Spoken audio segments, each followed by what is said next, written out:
en fait, ce qui est un tout petit peu, ce qu'on voit tout de suite, ce qui est un peu compliqué dans ce truc-là, c'est que gérer l'aspect TE, ça va être facile, parce que quand vous remplissez une baignoire,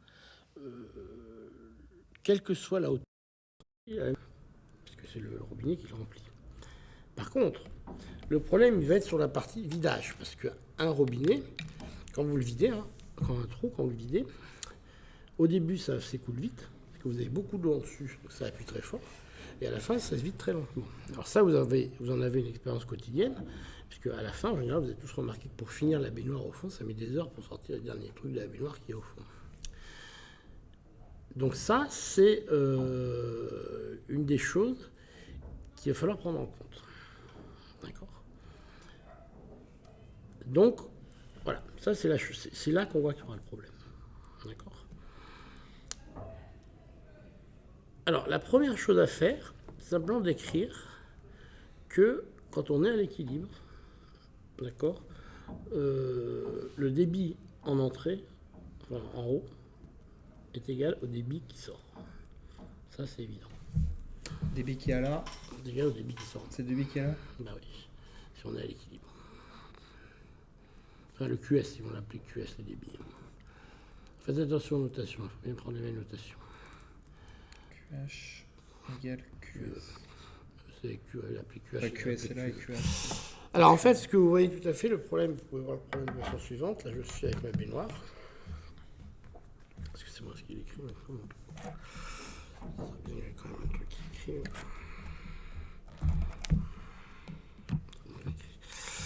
Donc je vous fais ma baignoire. Avec ici, ça flotte.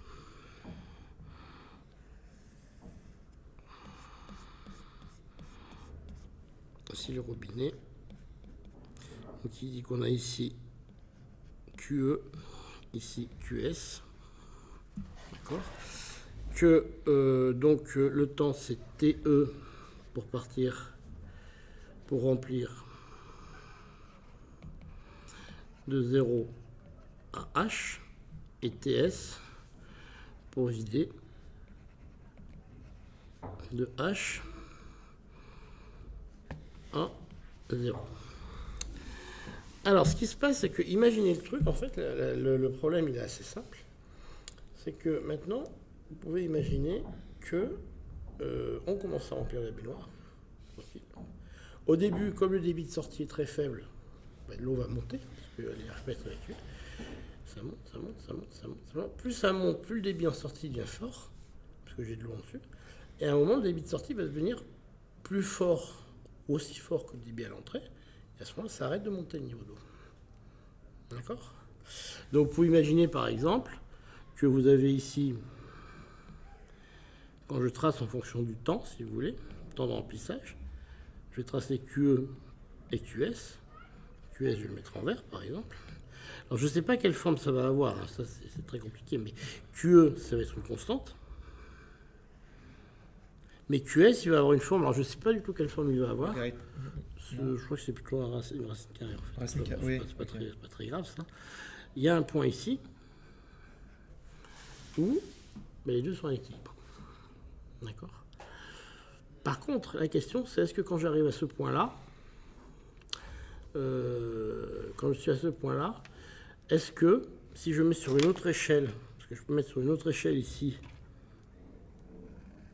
sur une autre échelle que je mets à droite, je mets ici Z, c'est-à-dire Z, c'est le niveau d'eau, dans mon truc, j'ai le droit de mettre ça un Z.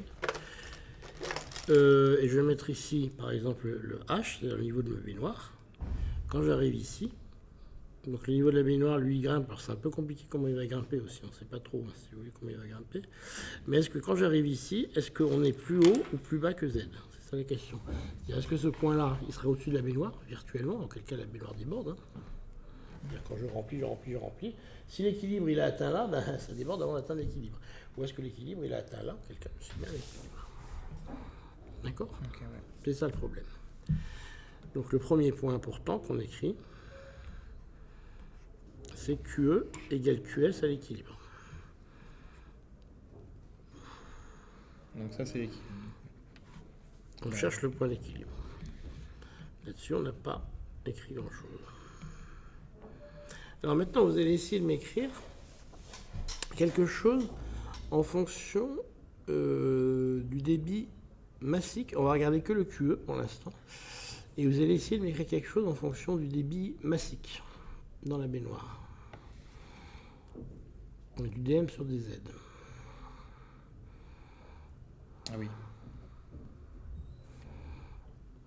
C'est égal à quoi le DM sur des Z? En fonction de la géométrie de la baignoire. DM, c'est la masse d'eau.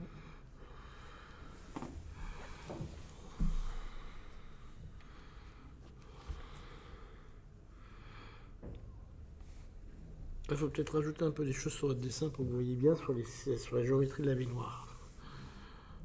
Ouais, c'est un rectangle. On suppose que c'est Oui, rectangle. on s'en fiche un peu avec toi, mais ce qui est important, c'est là.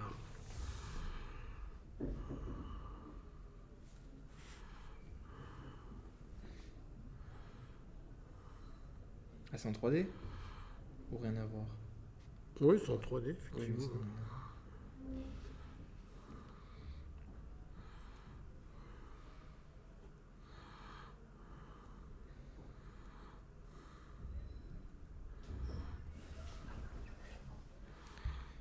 Débit massique en fonction de Z.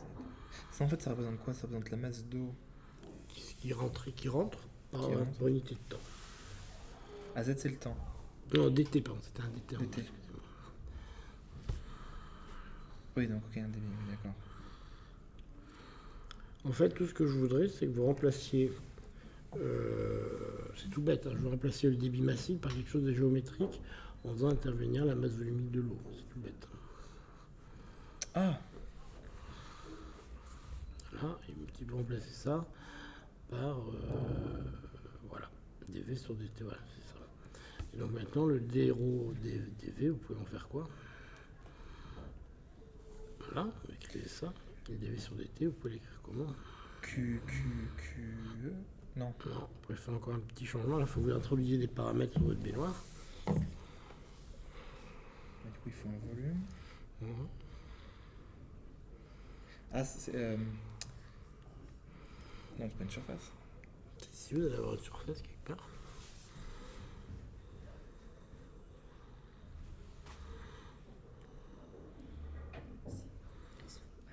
Ah oui. Ok.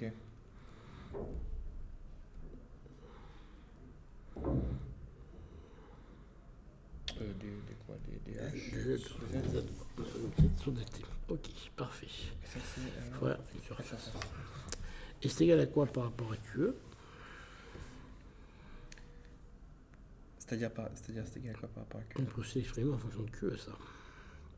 C'est Q sur dt? Non, pas du tout. Non, c'est quoi la définition de QE? C'est le débit entrant, c'est le nombre de. Enfin, la quantité d'eau qui rentre ou le volume d'eau qui rentre en. Donc vous pouvez exprimer le débit en fonction de QE. Ce truc-là, c'est aussi égal à quelque chose par rapport à QE. Par définition, d'ailleurs. Voilà, exactement. Donc, ce qu'on a écrit ici, c'est qu'à l'équilibre, donc on a ρ, on a dm sur dt, qui est égal à ρ s dz sur dt. Donc c'est là où, dans un problème comme ça, dans la façon dont on travaille, vous pouvez être amené à poser vous-même vos variables.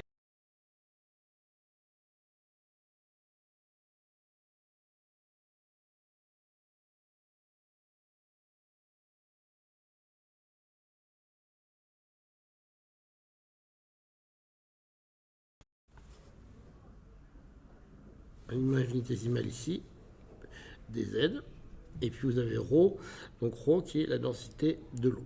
Et vous écrivez que ça, c'est égal par définition à ρ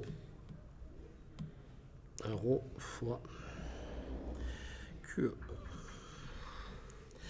Alors maintenant, je vais faire simplement un petit tour de passe-passe, qui est écrire que ρs fois dz est égal à ρ fois QE dt, d'accord? Alors essayez de me dire maintenant ce que vous pouvez faire de ce truc-là. OS dz est égal à Q. Un ρ QE dt, je vais juste passer le dt de l'autre côté. Alors maintenant, essayez de me dire ce que vous pouvez faire de cette ligne de calcul-là. Une fois qu'on en est là, je veux dire.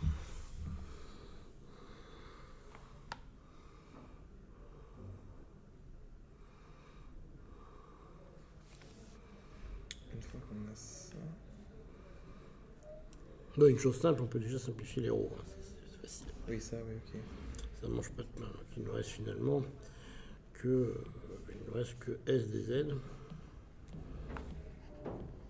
égale QE dt. Ok. C'est la première chose. Qu'est-ce qu'on va pouvoir faire avec ça?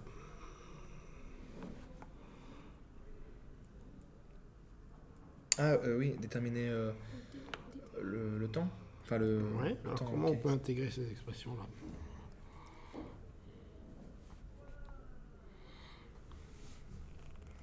On peut faire dt Mhm. est égal à S sur QE dz. Mhm. Et donc... Alors en fait, l'astuce, c'est simplement vous avez une égalité de deux côtés, vous avez des éléments différentiels, vous intégrez simplement de deux côtés vos trucs. Ouais. Donc la primitive de dt c'est t, et la primitive de dz c'est C'est Z. dz. Donc vous intégrez ça des deux côtés et vous allez trouver ce qu'il faut. Alors, Est-ce que c'est une constante? S c'est une constante. S Oui. c'est une constante. On a dit qu'il a, alors j'ai oublié de lui mettre le trou aussi QS, donc il a une surface.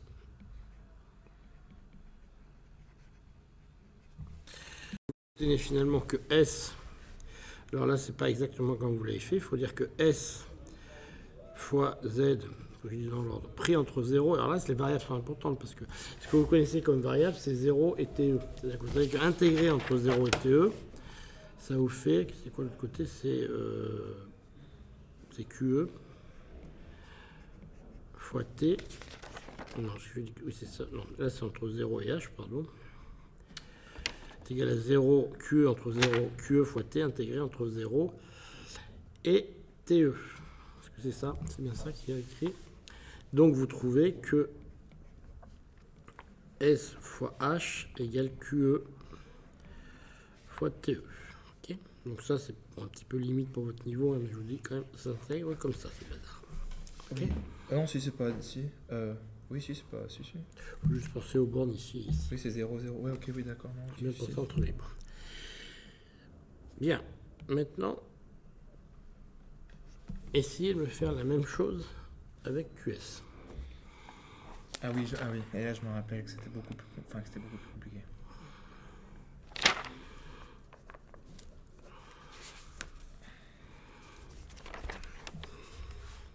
On parle de la même chose. Mhm. Et toujours à l'équilibre. Quand vous êtes, oui, non, là, si vous voulez, non, parce que là, on n'est pas forcément, là, pour l'instant, on n'a pas écrit qu'on est à l'équilibre, on a écrit qu'on était à l'équilibre là, Oui. d'accord, et là, pour l'instant, on l'a pas repris, on a juste calculé QE pour l'instant. D'accord. Ça servira plus tard de ça, pour l'instant, on a juste calculé QE là, d'accord. Ok. Donc, c'est de calculer QS de la même façon. Donc dm sur dt. Ça, c'est toujours vrai, ça fait, Ouais. Donc ça fait rho sur dv dt, mais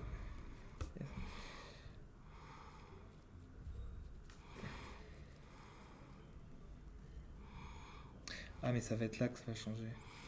c'est là que vous avez un petit problème que vous devez prendre en charge. Alors, Oui, c'est là, c'est même pas le reste, en fait, c'est là. Non? en fait, c'est dans une expression où vous avez, là où vous avez un souci, c'est quand vous voulez exprimer ensuite le Q que vous avez ici quelque part. Alors attendez, que je remette la page d'avance si vous voulez. Voilà. Et à un moment où vous exprimez le Q, alors le Q de S, le problème c'est que c'est pas une constante le Q de S. Donc vous ne pouvez pas violemment écrire que ça c'est égal à Q de S à un endroit. C'est où là. C'est vous pouvez écrire que c'est égal à Q de S. Le problème c'est qu'après vous ne pouvez pas intégrer comme une brute comme ça. Parce que pour intégrer, il faudrait. Là, c'est pas une constante ce machin. Oui. Donc à la limite, jusque-là, vous pouvez faire ce travail. Je veux dire, à la limite, vous pouvez écrire effectivement que dm sur dt, c'est bien égal à rho s Rho S dz sur dt. Ça, c'est toujours vrai, ça ne mange pas de pain. Et puis, vous pouvez écrire aussi que c'est rho... c'est rho... C'est que... Non, c'est rho QS. Ça, c'est toujours vrai. Et mes QS, ils varient en fonction du QS, temps. il varie, donc vous ne pouvez pas faire simplement je l'intègre comme je l'ai fait au-dessus. Et oui, ce que j'ai fait là, si vous remarquez quand même que ce que j'ai fait là, c'est que j'ai sorti le QE de l'intégrale à un moment. Déjà avec le T intégré, les zoupétas en avant Guingamp, et ça s'intégrait bien. Là, ça marche pas cette histoire. Donc il faut que je sois plus malin. Alors comment on pensait être plus malin que ça?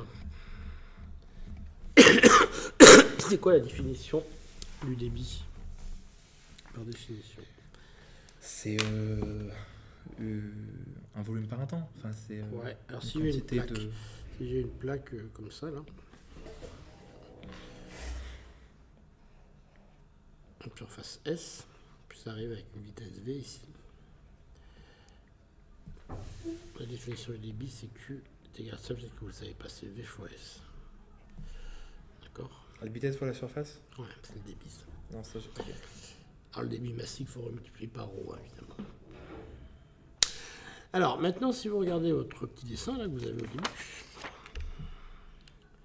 il est où votre trou? Il est là. Votre surface, elle est quelque part par là. Oui, elle est... Oui. Alors, comment vous pouvez calculer la vitesse à la sortie là? Donc en fait, ce qu'il faut, c'est qu'il faut la sortie. Alors, le trou, le trou, on va dire qu'il a une surface sigma. Ça, il faut bien qu'il lui donne un nom, donc le trou ici. Alors, comment je fais pour calculer la vitesse? Ici, ce que j'ai besoin, c'est la vitesse de l'eau à la sortie.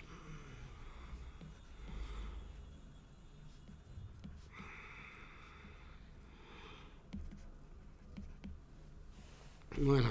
Comment je fais pour la calculer, celle-là? Du coup, c'est le débit divisé par la surface? Ouais, mais là, ça se met la queue parce que c'est le débit que je cherche. Moi. Donc, on cherche la vitesse de l'eau qui sort? Pour avoir le débit. Parce que là, le problème, c'est votre truc, ce qu'il faut, c'est qu'on remplace QS. Ok. On sait que QS, c'est V fois, fois le... C'est... Et bah, c'est des ZDT aussi? Non? Bah oui, mais là, vous mortez aussi la queue parce que non, c'est pas des Z sur DT, parce que ça dépend où il est. La vitesse à la sortie, c'est pas des Z sur DT, parce que c'est des Z sur DT, il faut un rapport de surface. Il y a un autre truc qui va vous donner la vitesse à la sortie, qu'on a vu assez rapidement, c'est le théorème de Bernoulli. Ah, avec la pression... Enfin, pression-vitesse qui... Ok. Voilà. Alors ce théorème-là, il va vous dire, ça, il faut que vous reteniez à peu près les choses quand même, le principe. Je pense qu'on vous le donnera si vous en avez besoin. Je ne crois pas que vous en ayez besoin d'ailleurs. Il vous dit simplement que si vous avez ici la sortie qui est là,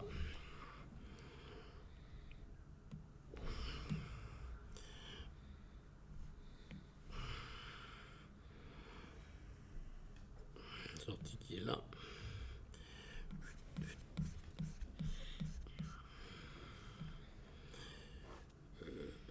P0, enfin PB, on va dire ici, on va appeler ça PB, puis ici PA. Si vous avez une ligne de flux, alors c'est compliqué à définir la ligne de flux, j'avais bien compris, mais enfin, on va dire que ça marche.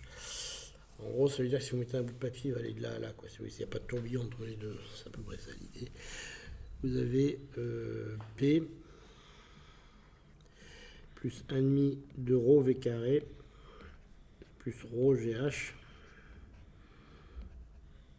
enfin ρ GZ, on va mettre plus parlant, qui est égal à une constante. Autrement dit, ça c'est simplement une relation de conservation d'énergie, parce que vous reconnaissez ici énergie potentielle. D'ailleurs, ça peut tout à fait énergie potentielle, là, vu qu'il y a un volume.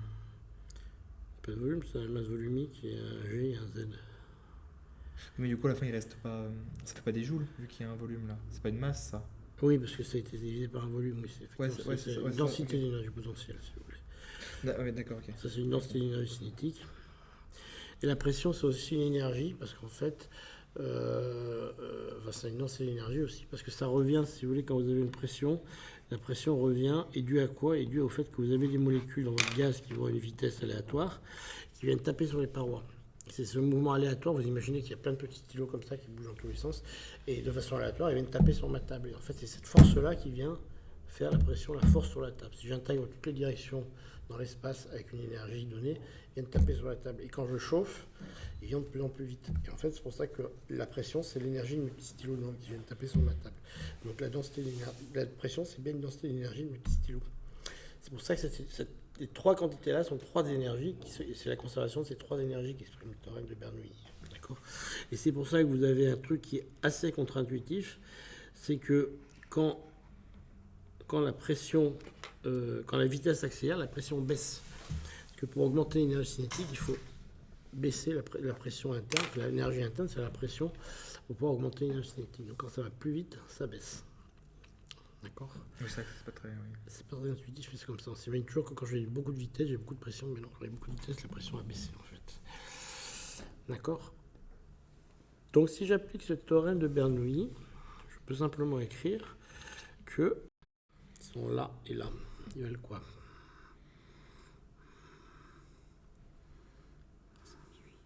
Simplifie, je crois. C'est ? On doit les simplifier, je crois. Oui, pourquoi ? Ils valent quoi ? Tous les deux. En fait, tous les deux, il y en a une qui est là et une qui est là. Ça, c'est VA. C'est Ça, c'est VB. Et donc VA est constante. Ouais, c'est ça. VA est constante et VB, elle va baisser. Attendez, C'est VA, si VA est constante, VB ne peut pas être constante. Oui. Non, oui. Donc, qu'est-ce que vous pensez de VA par rapport à VB ? VA est supérieur à VB. Non. Bon, vous avez un entonnoir gros, puis ça sort un tout petit entonnoir. Vous savez que la vitesse est la plus grande. Entonnoir. D'accord. Donc, qu'est-ce que vous pensez de VA par rapport à VB ? VB est très grand devant VA. VB est très grand devant VA. Par définition, il sort à zéro le robinet, et puis Z, c'est l'altitude qu'on décide de mettre là. Z, c'est Ouais, ça. donc en fait, ouais, ok, d'accord. C'est juste une question de notation. Que si, ouais, c'est du même. Si SST là, ça serait simplifié. Comme ça marche pas. Parce que si tu fais. En fait. Ici, entre mes points A et B, je vais avoir PA plus 1,5 de rho G ZA plus. Non, il n'y a pas de 1,5, excusez-moi. Non, oui, pour. Plus 1,5 de rho VA au carré est égal à PB plus rho GZB plus 1,5 de rho VB au carré. D'accord ? Alors, qu'est-ce que vous pensez de ces différents termes maintenant ? Si vous regardez bien, il y a des choses qui vont se simplifier assez vite. Oui, ce qui se simplifie, c'est.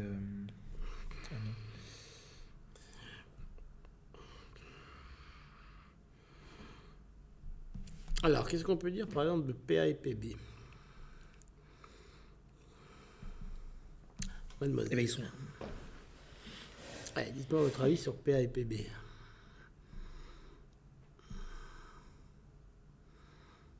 Ils valent quoi à votre avis, PA et PB ? Ils valent P0, la pression atmosphérique. Alors ça, c'est un truc à retenir, est-ce que je vous avais déjà dit ? Quand vous avez un système qui sort, un jet d'eau qui sort d'un robinet, il sort à la pression atmosphérique, parce que dès que je l'ai remis, dès que je l'ai rouvert sur l'air, les pressions s'équilibrent. C'est une quantité continue, la pression. Donc imaginez par exemple que vous avez ici de l'eau, et il y a la pression atmosphérique en dessus. Quand elle ressort en bas, il y a aussi la pression atmosphérique. Alors l'exemple que je donne toujours, c'est l'exemple d'un Karcher. Quand on vous dit qu'il a par exemple 30 ou 40 bars, ça veut dire qu'il y a 40 bars de pression avant qu'on ouvre le robinet. Donc avant que vous ouvriez le robinet, ça c'est mon robinet, l'eau arrive, paf, elle est bloquée. Là j'ai 40 bars de pression. Dès que j'ouvre, la pression elle retombe à P0 et la pression elle se transforme en vitesse. D'accord ? Là, la vitesse est nulle, la pression est élevée, j'ouvre, la pression tombe à P0 et ça se transforme tout en vitesse. Et ce qui fait que ça nettoie un Karcher, c'est que vous avez une toute petite bille d'eau, mais qui arrive très très vite. Et ce qui arrive chez vous, le sentiment que vous avez de la grenaille là, qui arrive sur vous, parce que c'est des petites gouttes d'eau qui arrivent super vite sur vous. Mais elles n'ont pas de pression. parce qu'elles arrivent juste sur vous que ça décape. Et quand vous fermez le robinet, tout d'un coup, derrière le robinet, il y a la pression, effectivement, ROGH qui est importante, mais la vitesse est nulle. Et quand ça ouvre, la vitesse devient non nulle, la pression devient égale à P0. D'accord ? Donc quand vous avez la pression est continue, quand vous avez un exercice, quelque chose qui est continu, la pression se rééquilibre à P0. D'accord ? Donc souvenez-vous de ça. Les autres termes ensuite. Alors Roger, vous avez ici un terme qui va faire. Alors si je prends, on va regarder les vitesses. Il y a VA et VB. Qu'est-ce que vous en pensez ? VA et VB, c'est pas les mêmes. Ouais. Et qu'est-ce que vous pensez de VA par rapport à VB ? Alors VB, c'est sortant. VA est la... Non, c'est pas la même. Si, c'est la même VA. Non, c'est le test de remplissage. VA. VA et VB, c'est mieux. Alors ici vous avez VB. Vous avez VB. Vous avez VB. Très grand devant VA. Alors d'autant plus qu'ils sont carrés. Hein. Donc, comme VB est très grand devant VA, c'est d'autant plus pour VB carré qui devient très très très grand devant VA carré. D'accord ? Parce que les carrés, ça augmente les écarts. Donc on va pouvoir prendre que ce terme est négligeable.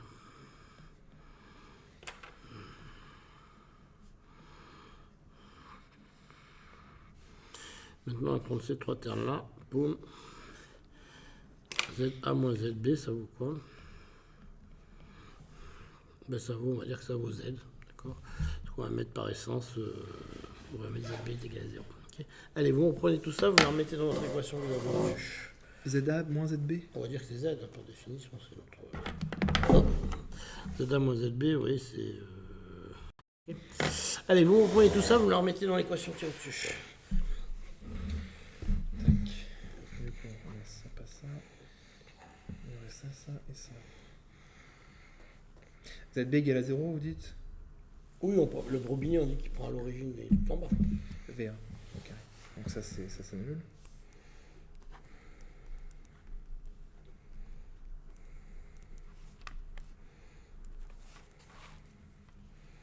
Donc Q égale V fois S.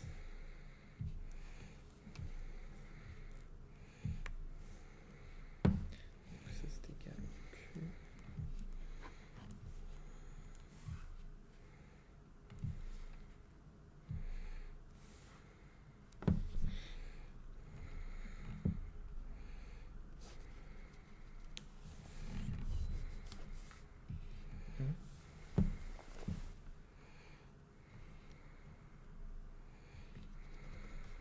Oui, c'est ça. D'accord.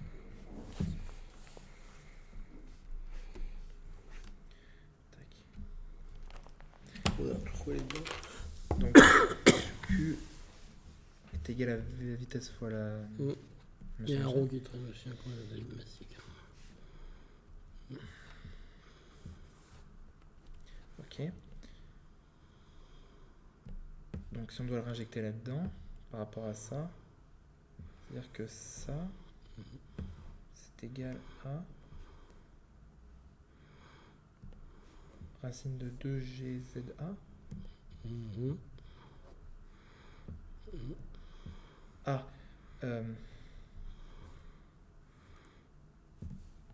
Vous perdez pas en route.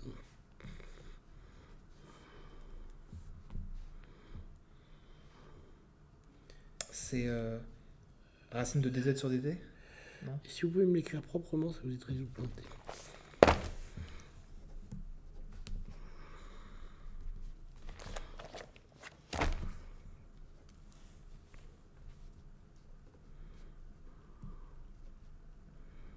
Et vous m'écrivez ensuite que ça c'est égal à quoi ?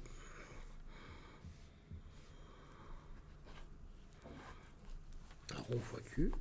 Fois Q. Fois Q.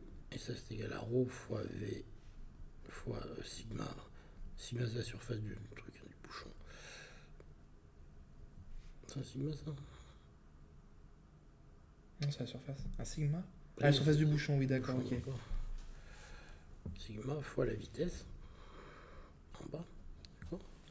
Et puis voilà, puis vous remplacez, puis c'est fini. Et vous comprenez ce qui... vous êtes perdu.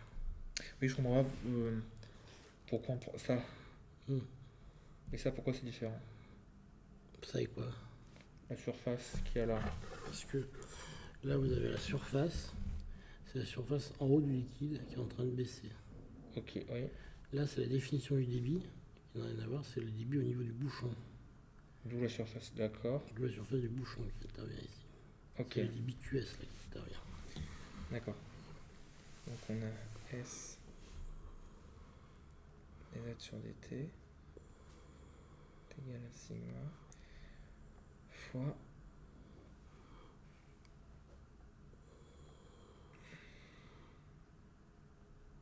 GH du coup. Z.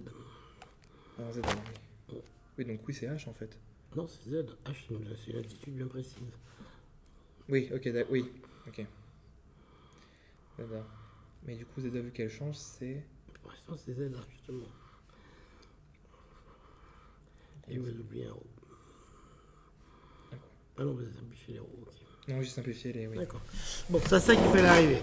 Donc quand on le remet, vous voyez, il faut toujours que vous écriviez les choses proprement. Et vous le faisiez comme. Non, mais vous faisiez 4 fautes, hein. Vous étiez parti pour faire 4 fautes là-dedans. D'accord? Donc ne vous surestimez pas, quand vous aurez l'habitude, vous le ferez directement. Pour l'instant, non. Donc on obtient. Les gens ils croient que je me moque d'eux quand je fais ça. Mais moi, quand j'y arrive pas, je fais la même chose. Hein. C'est des calculs un peu plus compliqués que vous, mais quand j'y arrive pas, j'aurais écrit les choses comme vous venez de le faire. Sinon, je me mets dedans comme vous. Et quand je me mets dedans, ben, c'est comme vous, au bout d'un moment, je m'énerve.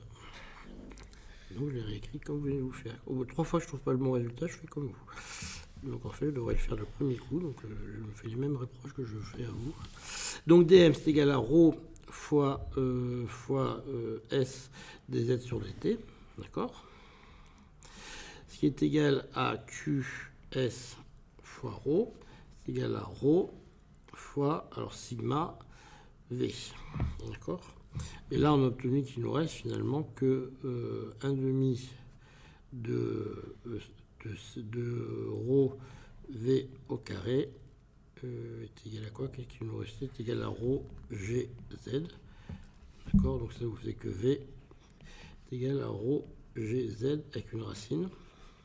C'est ce qu'on appelle la formule de Torricelli. Que des Italiens. 2 GZ, non? Oui, le ρ il s'en va. Oui, le ρ c'est l'1,5. C'est racine de 2 GZ. Ouais, et non, le ρ il s'en va ou pas? Oui, le ρ il s'en va. Le ρ il s'en va, oui. Oui, c'est ça. Torricelli, c'est un 2, vous avez raison. Mais c'est la chute libre en fait. Hein, ça. Oui, ça, oui. Hop là, je pète ça. Donc j'ai dit c'est ρ sigma V. C'est tout ce qu'il y a là. Oui, c'est ρ sigma V. Donc c'est égal à ρ sigma fois 2 GZ. Et on peut simplifier par les ρ, comme vous me l'aviez signalé. Tac, tac, ça se simplifie. Et il nous reste finalement, non c'est pas celui-là qui est intéressant de simplifier, c'est celui-là. Donc il nous reste que S dz sur dt est égal à sigma fois 2 gz. Vous êtes d'accord avec moi? Ce qui nous entraîne que dz sur dt est égal à sigma sur s fois 2 gz. Vous êtes d'accord avec moi? C'est déjà la même chose que vous pour l'instant. Alors là, on va faire le même coup que tout à l'heure. Donc j'écris simplement que dz sur racine de z est égal à sigma sur s fois racine de 2g dt.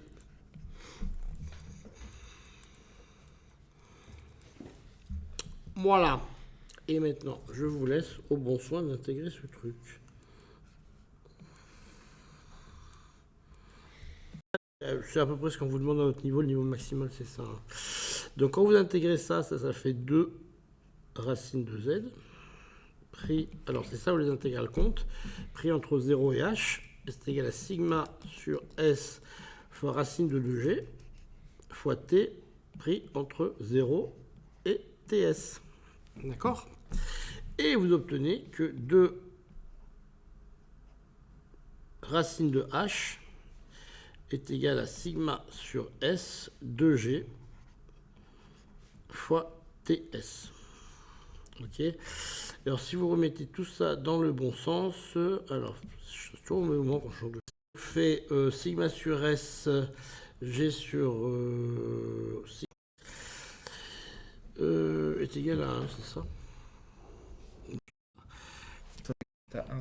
Donc, une fois qu'on met tout ça en place, on obtient, alors sans se planter ce coup-ci, on obtient que TS, ne pas se planter, donc ça fait 2S racine de H, donc les H vont passer en dessous, donc ça nous fait racine de 2 sigma S sur 2 sigma S sur racine de 2H, divisé par 1 sur racine de G. Je reprends QE, c'est qu'on a marqué, c'est rho sigma sur 2GZ. C'est bien ça. Rho, non, c'est pas ça, dm sur dt. Où c'est qu'on a marqué le QS déjà? S sigma, c'est rho sigma de GZ. Est égal. Alors, sigma S fois racine de 2H. Est-ce que tu es d'accord avec cette formule? Par rapport à. Est-ce que c'est la bonne pour toi? Par rapport à celle-là, Ouais. TS est égal. Non. 2 racines de. Non, c'est S sur sigma, pardon. C'est S sur sigma. C'est Et S il y a sur un sigma. 2 qui a. Et là, c'est. Là, c'est. Ah oui, mais racine de 2H. Oui, non, oui, si. Ok, c'est bon. Oui. Donc maintenant, il suffit qu'on écrive, et là ça devrait rouler maintenant. Donc on écrit que QE, on va écrire l'équilibre en fonction de QE et QS. Donc à l'équilibre, et c'est là qu'on va essayer d'arriver jusqu'au bout correctement, c'est la dernière ligne droite. À l'équilibre, on a QE égal à QS. Elle y est arrivée depuis une demi-heure, elle nous regarde faire. Elle nous regarde nous dépatouiller dans le... Donc ça, QE, on a dit que c'était quoi déjà? C'est SH sur TE, c'est ça? Ouais. C'est SH sur TE. Et on a dit que l'autre, c'était ρ S fois 2GZ, c'est ça? QS.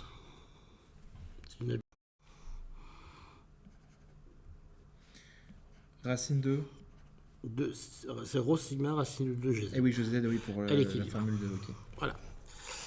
Donc maintenant, en fait, le truc, c'est effectivement d'exprimer ici le tout en fonction de TS. Donc on va choper ici le sigma sur S. Et ici, on va choper le S et le sigma. Donc, et ça nous fait sigma sur S. Ça nous fait sigma sur S qui est égal à TS fois racine de G sur racine de 2H. Donc racine de S est égal à TS. S sur sigma. Et il nous reste un H sur TE qui est égal à rho sigma 2GZ équilibre. Et il me semble qu'on a oublié depuis le début un rho qui doit être des deux côtés et qui doit se simplifier gaiement. Oui, oui. Hop, hop, hop, hop. Donc le rho devait se simplifier gaiement. Du coup, à la fin, on obtient. Ah, attends, doucement. On va pas à la se fin, foutre ça. encore une fois. Juste là. Donc là, c'est bon, normalement. Alors, on va simplifier tout ce qui est un peu simplifié. Parce que les 2G, il nous reste ici. Vous avez écrit le débit sortant fois le débit entrant. Non, là, j'ai juste remplacé. Alors, non, ce que j'ai fait ici, c'est que j'ai simplement. J'ai pris la formule. J'ai pris le terme sigma sur S. Donc, j'ai ramené le sigma ici. D'accord? Oui. Et donc, j'ai remplacé sigma sur S par racine de 2G. Ouais, ça, ok. Racine de G sur racine de 2H fois TS. Ok. D'accord? On a donc H sur TE. Et non, parce que le H sur TE, il est où? Il est passé où? Voilà. Ah, d'accord, oui, ok. H sur TE est égal à TS racine de G sur racine de 2H fois racine de 2GZ. On est d'accord? Alors, on va essayer de ne pas se planter ce coup-ci. Donc, on va faire un truc qui t'apparaîtra bête. On va se le faire tranquillou. Donc, ça et ça nous fait un H sur 2 avec une racine de H sur 2, je crois. Hein, c'est ça. Parce qu'on a ici, c'est la racine de 2H. J'ai du G qui apparaît, moi. Pourquoi j'ai du G qui apparaît? C'est normal, mais bien simplifié. Non, j'ai du G qui... Les racines ne se simplifient pas. Normalement, il y en a une qui intervient, 2GZ. Oui, et là, elle est au-dessus. Mais là aussi, elle est en dessus. Hein. Oui, donc oui, ça... oui. Mais pourquoi tu... H sur TE? C'est sigma sur S qui est égal à ça, on est d'accord? Non, c'est S sur sigma. Attends. Ah, c'est S sur sigma? Sigma sur S, oui, mais là, il y avait... t'as remplacé quel côté? Ah non, c'était S sur Oui, sigma. oui, c'était S sur sigma. Ah oui, donc oui. À l'envers. Ensuite, on va prendre les G, ils s'en vont. Les racines de G, ils s'en vont. Et puis, il va me rester finalement... Donc, il nous reste TS, donc les H, il nous reste un H sur racine de 2 fois 1 sur TE. D'accord. Les G s'en vont et il nous reste un sigma fois racine de Z équivalent. Donc à la fin, il nous reste TS fois racine de H Sur 2. Sur 2, je sais pas pourquoi j'ai mis un racine de racine. Racine de H sur 2 sur racine de 2 fois 1 sur 1 sur TE, TE, ouais. qui est égal à sigma racine de Z.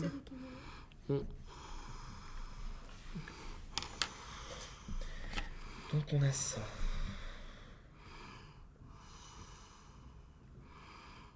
Et oui, les H simplifient ici, les G ici, les racines de 2 pas là, il y a un 2 qui apparaît du coup.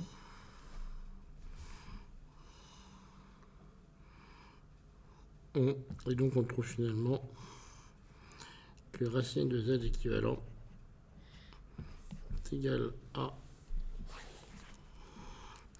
TS sur TE facteur de 1 sur sigma H sur 2.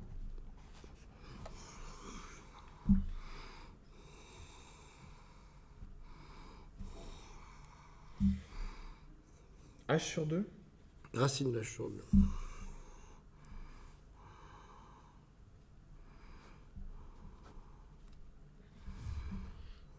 Bon, ça doit être juste. Ah mais le 2 est aussi sur la racine?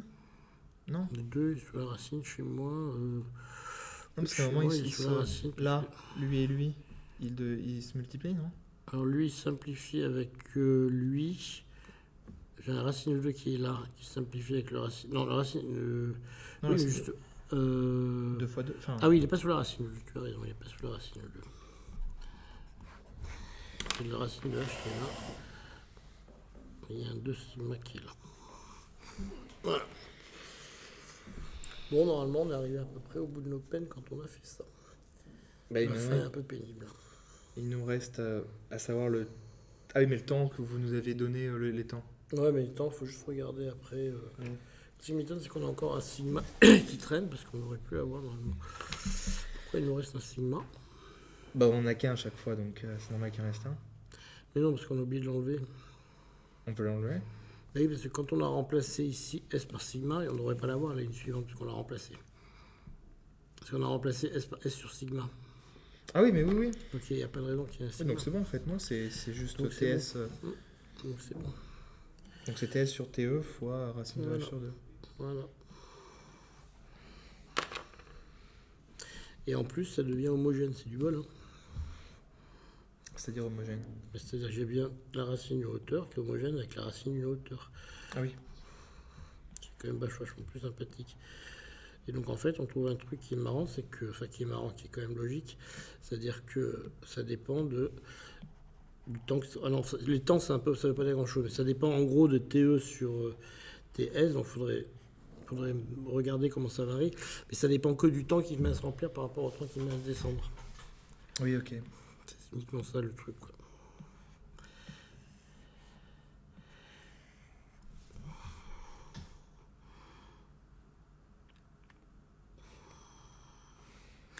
Et effectivement, s'il se vide très vite, donc si TS est très petit, le Z équivalent est très bas. S'il met très longtemps à se répandre, le Z équivalent est très haut. Et effectivement, bon,